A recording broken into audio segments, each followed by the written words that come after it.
Hey guys, my name's Nikos, and welcome back to the channel. Since release, Helldivers have been fighting around the clock in the real-time Second Galactic War in the name of democracy. Since the first game in the series, Helldivers has been subtly dropping us fractures of a narrative that, when pieced together, further build upon the already over-the-top satire weaved throughout the universe of Super Earth's war. These hints and pieces of lore form a wildly different story than the official story the Helldivers are given through propaganda and news reports in-game.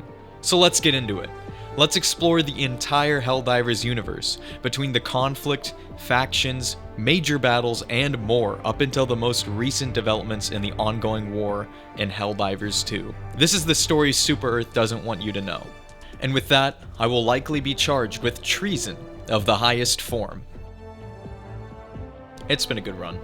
Now, as a quick disclaimer, I'm going to be putting theories in this video because there are several gaps in the story. Some of these theories I came up with, some the community came up with, and I welcome all forms of theories in the comments below. Conspiracy theories as well, sure. Sometime around the 21st century, Earth as we knew it united into a single powerful nation. What caused the formation of this united Earth isn't totally known, but it can be speculated that a massive great war, potentially a nuclear one, resulted in the total defeat of the losing side of the war, allowing for the victor to conquer the entire world. On this Super Earth map released by the developers on Twitter, there are zones in the Caucasus, Siberia, Greenland, and northern Canada, as well as Alaska marked as Last Great War Wasteland Zones. Perhaps nuclear weapons contaminated these lands with fallout to the point to where they were no longer sustainable for human life. Now, with a nuclear war, it is confusing that most of the population centers aren't also wasteland zones. Well, aside from Moscow and the entirety of the British Isles. Sorry, Britain. But perhaps humanity managed to clean the planet of fallout and rebuild. Or maybe most of the planet avoided destruction thanks to shockingly effective nuclear defense systems. The timeline is fuzzy, and all that is certain is there was a massive great war that rendered many parts of the globe inhospitable. Well, aside from Britain, which was already inhospitable before the war. Now, when did this great war occur? Unfortunately, due to the events of Helldivers taking place in the early to mid 21st century, that means we don't exactly have a lot of time for a nuclear war and development of space travel. If I had to add my own prediction, perhaps the Cold War went hot in the 1950s or 70s, and the Soviet Union and NATO unleashed their nuclear stockpiles on each other. And I suppose NATO escaped much damage, perhaps due to missile defense systems. Well, except for the UK, of course. Though, all of this is just a theory of mine. The only absolute is that a great war before the events of Helldivers contaminated much of the less settled parts of the globe. If Helldivers does take place in our timeline, the Cold War going hot would have to be the most likely cause of the Great War, due to the short time window between a nuclear war and human space travel. Although Helldivers' universe might not even be a part of our timeline altogether. So take this theory with a grain of salt. After the war, a new world government was formed and the planet was split into numerous numbered sectors. Megacities were formed, numbered 1 through 7, except for 3, which is instead known as Prosperity City. Super Earth's central government is settled in this capital city, in what we would recognize as modern-day Stockholm, Sweden. Now, why would it be in Sweden of all places? Well, there is no lore reason, but Arrowhead Studios, the developers behind Helldivers, are based in Sweden, specifically in Stockholm. The economy of Super Earth seemed to have no regard for the natural environment, as much of the vast rainforests have been claimed and depleted for natural resources. What remains of these jungles have been formed into restricted areas. Much like our reality, an emergency seed vault was established on the island of Svalbard up in the Arctic Ocean. Super Earth's government was founded on the core principles of managed democracy, also known as guided democracy. This form of government is a mix between a democracy, where the people elect representatives to guide their nation, and an authoritarian regime, a nation led by an all-powerful dictator. Essentially, super citizens practice a mock democracy, electing a president every election cycle into a government that has near total control over society, and the very definition of liberty. To facilitate this managed democracy, citizens are implored to use computer-aided voting programs, where they answer questions on the galactic-wide web, and the computer votes for them based on their choices. Super Earth's president elected through this process reigns until their term is complete, and the cycle begins anew. Despite Super-Earth's founding principles of prosperity, liberty, and democracy, the Empire Nation has a history of repression and violent intervention against any form of dissent, which marks Super-Earth as a militaristic police state. What's ironic is how often Super-Earth propaganda claims that the people have limitless freedom, followed directly by contradictory statements. Super-Earth's government dictates policy through multiple branches that exercise the government's absolute power. These branches come in the form of a handful of ministries, the most prominent one of which is the Ministry of Truth. The Ministry of Truth specializes in producing much of the propaganda seen throughout Helldivers 2, including the videos and short PA announcements that periodically play on each Super-Earth destroyer's display screen. As humanity went starbound in the mid-21st century, Super-Earth formed into the Federation and spread their empire across the galaxy, colonizing worlds and harvesting their raw materials for humanity and democracy.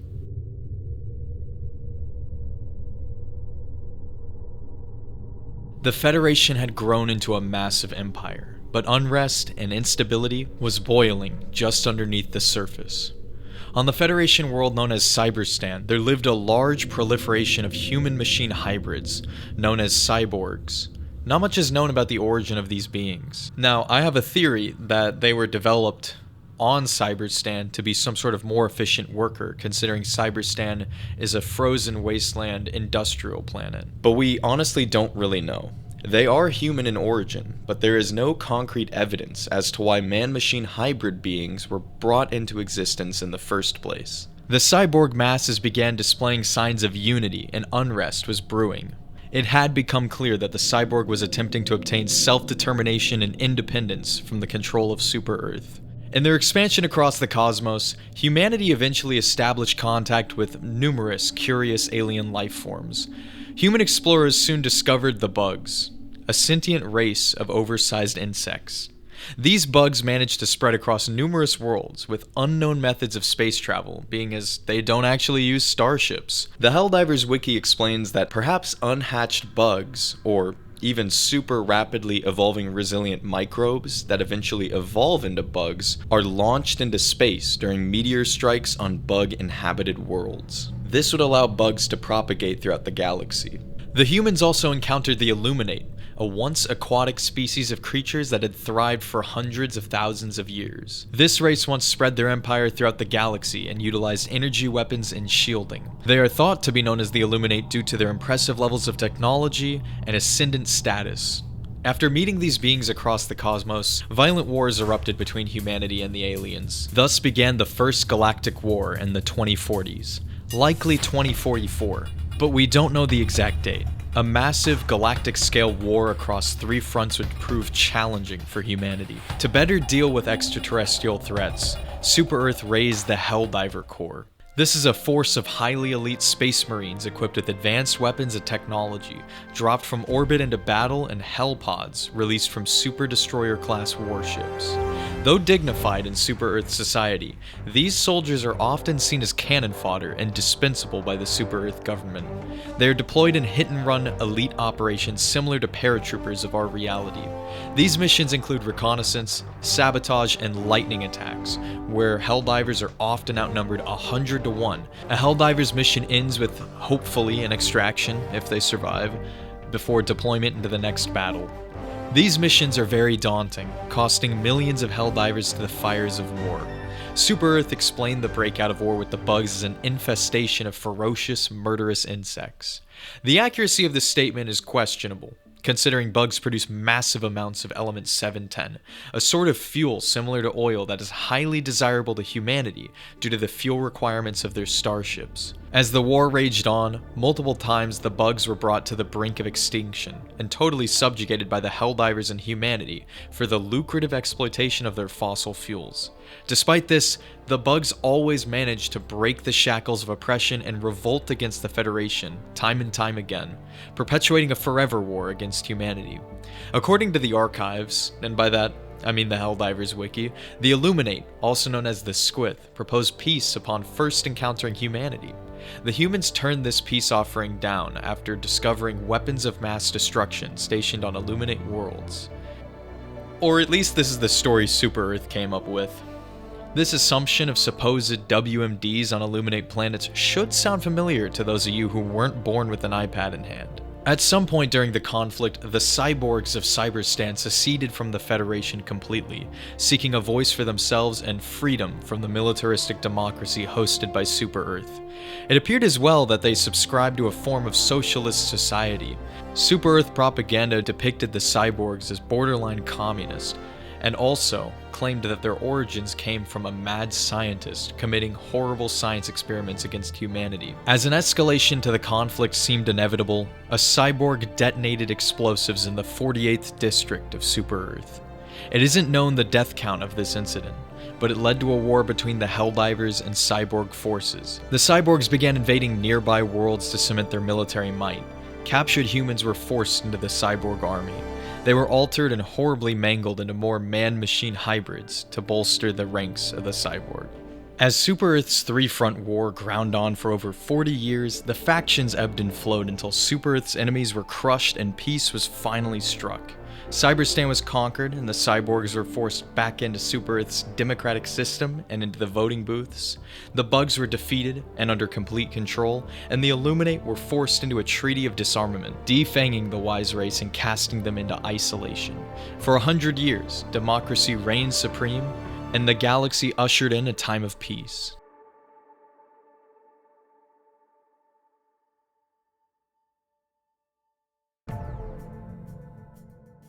With the excessive punishments upon Earth's enemies, peace wasn't meant to last. Resentment and unrest from Super-Earth's defeated enemies were growing to a boiling point once more. What once was the bugs is now the Terminids, a rapidly evolved species of bugs with a number of biological changes, including modified genomes and body structures. Most, if not all of these biological changes were due to human scientists tampering with the Terminid genome. This is possibly to maximize fossil fuel output from deceased bugs. The Terminids were localized by humans into Terminid farms on specific worlds across the galactic rim. However, this forced evolution would yield consequences for humanity, as catastrophe struck these worlds once the Terminids managed to break out of captivity. These Terminid breakouts were assisted by their new mutations, which gifted them deadlier weapons and abilities. Terminids developed into numerous ultra-deadly predators in their time in captivity. Some were born with bile-spitting abilities, allowing them to melt targets with a spew of highly caustic bile. Others developed into large behemoths, such as the Chargers and Bile Titans, which possess the ability to even smash buildings under their mass and strength. Most curiously are the Stalkers, a form of Terminid that stalks prey in stealth thanks to its cloaking abilities. Weaker bug variants would pad the ranks of these deadly mutants and come in waves of numbers, cementing the Terminid breakouts into a crashing tsunami of overwhelming numbers. These Terminid outbreaks led to a massive Terminid infestation. Helldivers were immediately deployed in small numbers on February 8th, 2184 to these Terminid homeworlds across multiple sectors. These initial clashes sparked the Second Galactic War. Major fighting immediately derailed peace, starting in the Orion sector on the worlds of Heath and Angel's Venture. Civilian settlements were destroyed, and defense installations across this part of the galaxy were overrun and destroyed by hordes of furious bugs.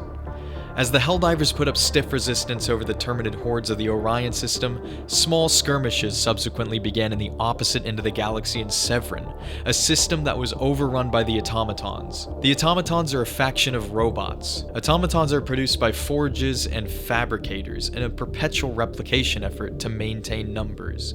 The numerous classes of bots are assembled into modern-styled military formations, complete with artillery, logistics, armor, air support, and chainsaws.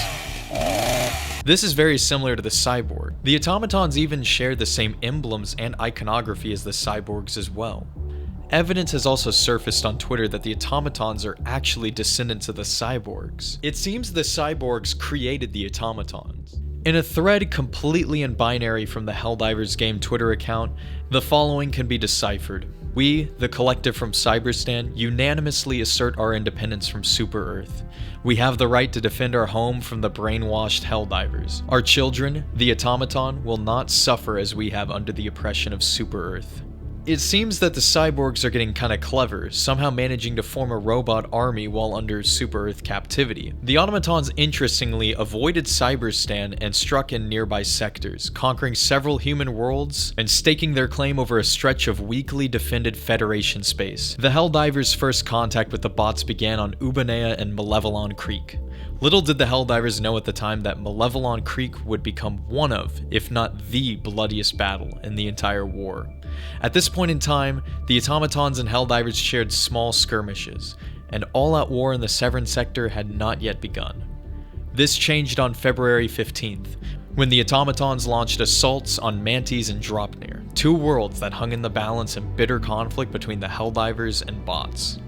Total war on both fronts had begun. Terminid outbreaks continued spreading, encroaching closer and closer on Super-Earth and the core of the Federation. At this point, the war left its early skirmish phases and had become a total war of attrition. Super-Earth's propaganda machine and military-industrial complex was cranked up to full speed once more.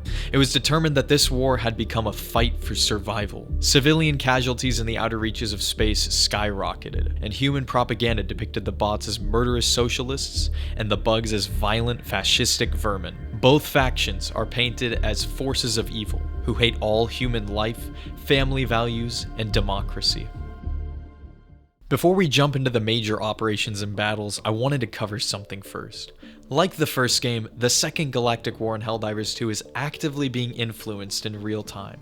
The lore is not completely written already.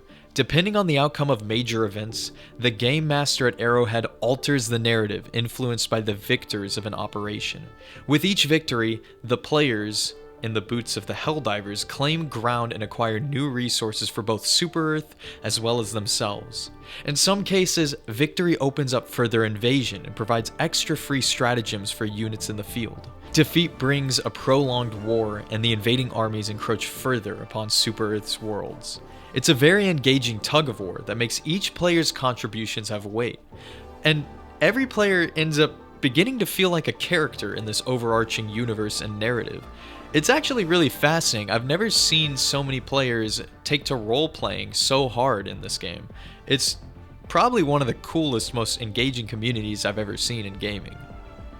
I must also add something I forgot to fully explain in my previous Helldivers video, that this is the best live service can get.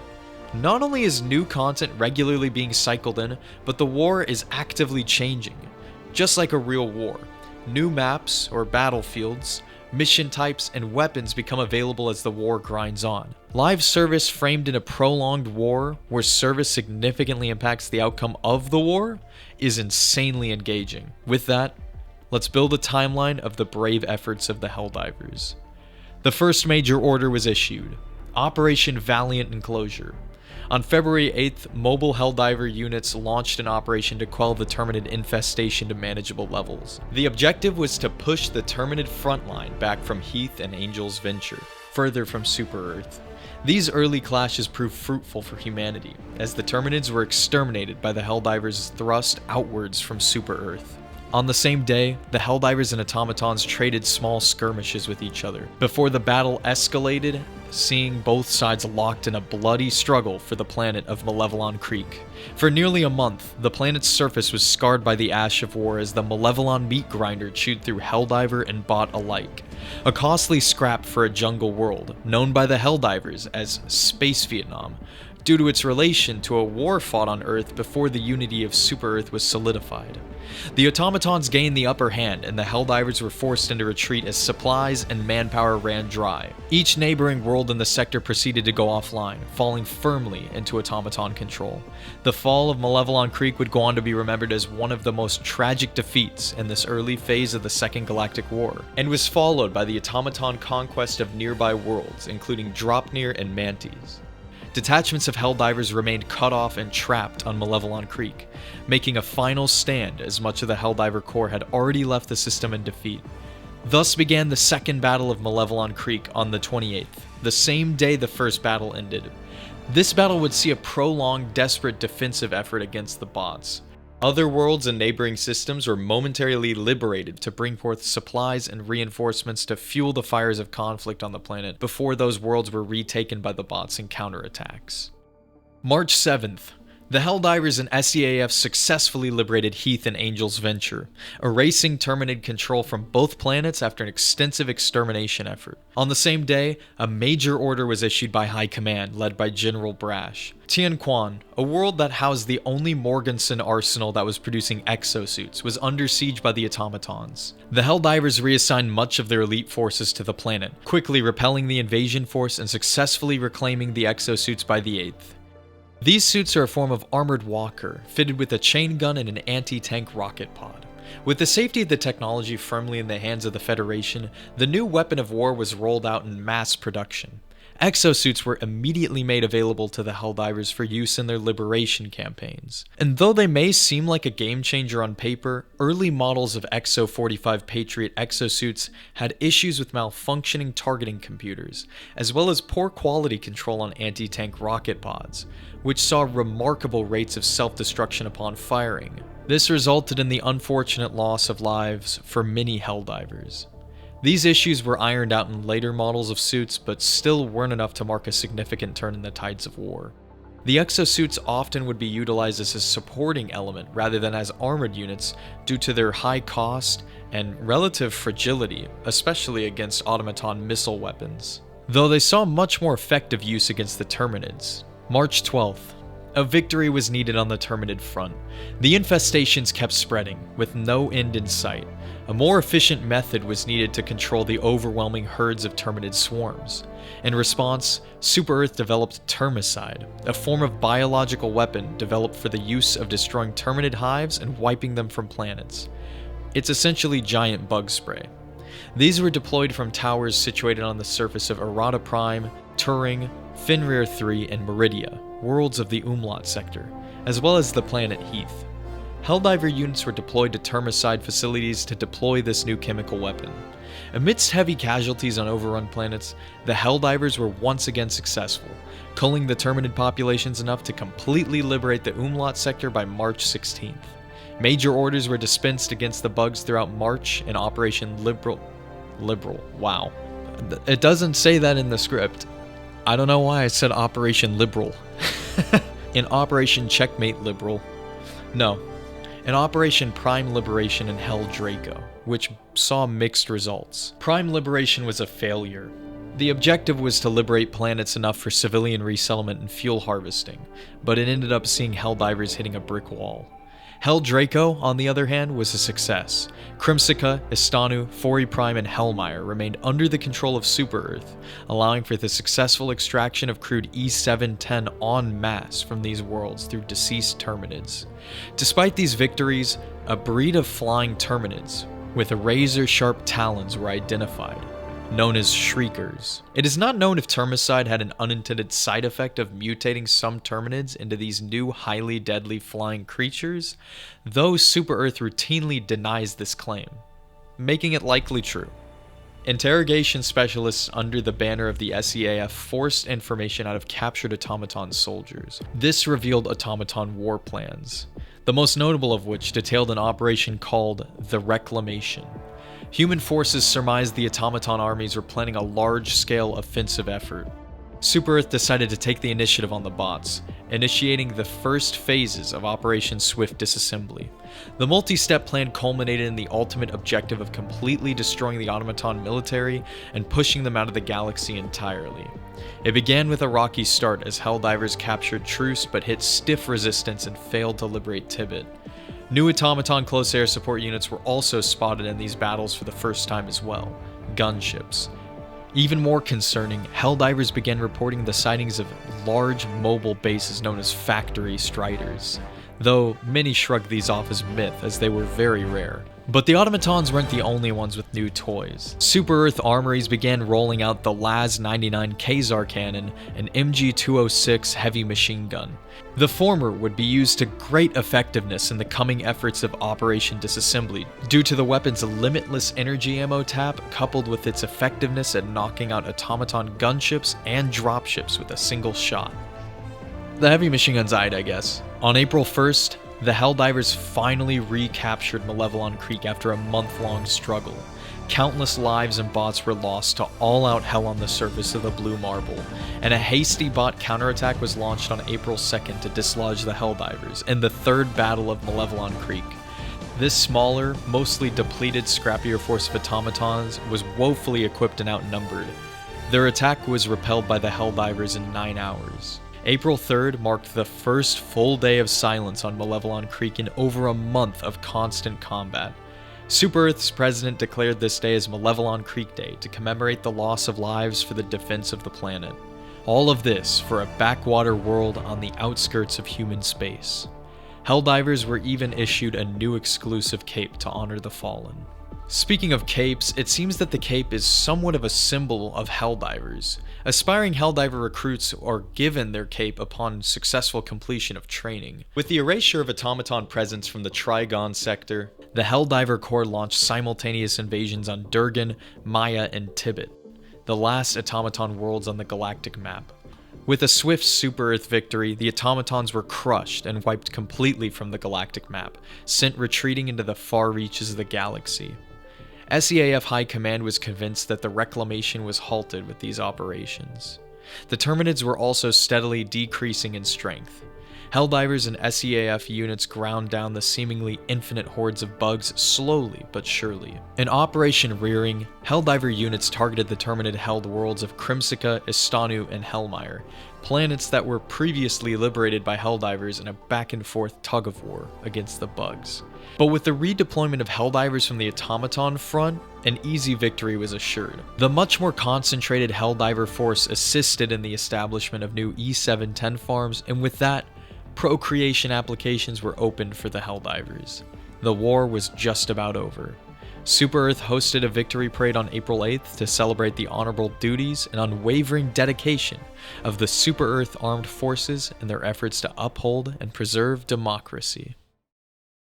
April 9th. High Command was incorrect in their presumption of an easy victory, as it was quickly understood that the automaton force that was just defeated was only a vanguard force, and a massive automaton invasion armada was ready to crash into human sectors. Super Earth propaganda spun this twist as an expected truth, and not at all a complete blindside that took them off guard. This fleet was likely under construction for years, and it appeared to be the full might of the automaton military. Signs of this coming invasion did exist, but they were mostly swept under the rug as myth, or perhaps unexplained phenomena. A few Helldivers participating in Operation Swift Disassembly snapped photos of what appeared to be cloaked warships. These ships, or at least shimmers in the sky that appeared to be ships, appeared to be almost watching the battlefield. The automaton invasion kicked off in full on April 9th.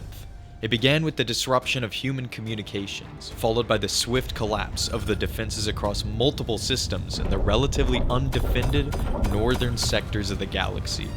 The automaton invasion was so overwhelming, many planets fell without a hitch before the Helldivers could respond. Entire systems collapsed to this invasion, and Cyberstan, the home of the Cyborgs, was captured within hours.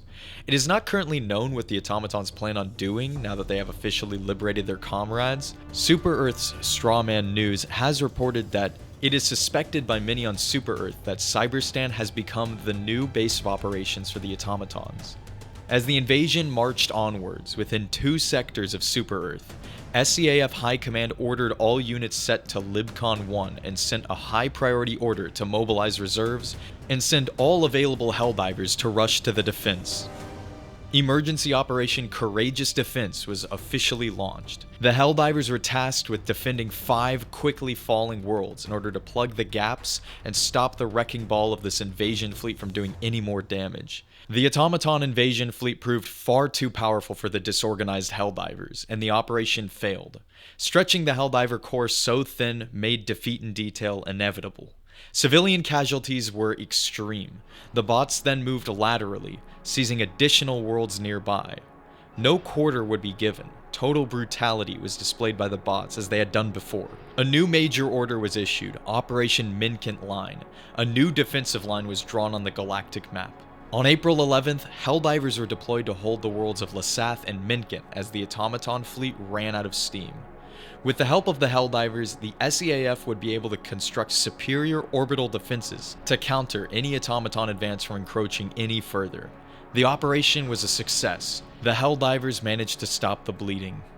But ever since I wrote this video, they of course have updated the war even further. In fact, recent developments reveal that the Terminid control system actually mutated the bugs and caused them to explode in numbers. This has caused an absolute catastrophe in the Umlaut sector and has forced Helldivers to be reassigned to disable those TCS systems. Not to mention the automatons are solidifying their gains, making it increasingly difficult for Helldivers to dislodge their positions. And this is where we stand. Humanity went from an assured victory to desperate defense within a single day. Even equipped with the most advanced weapons and vehicles Super Earth has to offer, the Helldivers are blocked in a bitter struggle with no end in sight.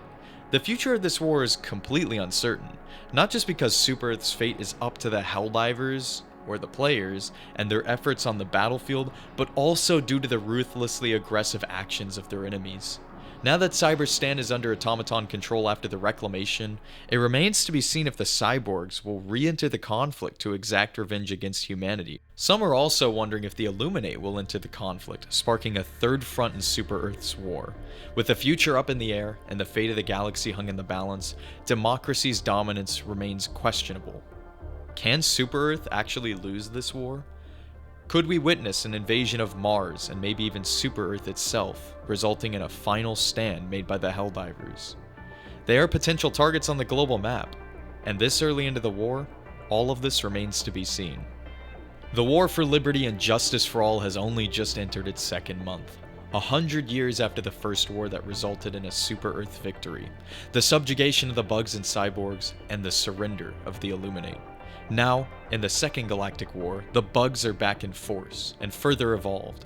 The automatons have risen to great heights and liberated their cyborg brothers, and the Illuminate are quietly scheming on the sidelines.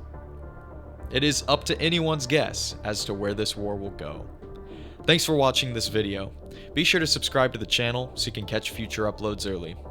Big thanks to all the patrons and channel members. Y'all have been killing it lately. I appreciate y'all's support, and I look forward to making more videos for all of you guys in the future.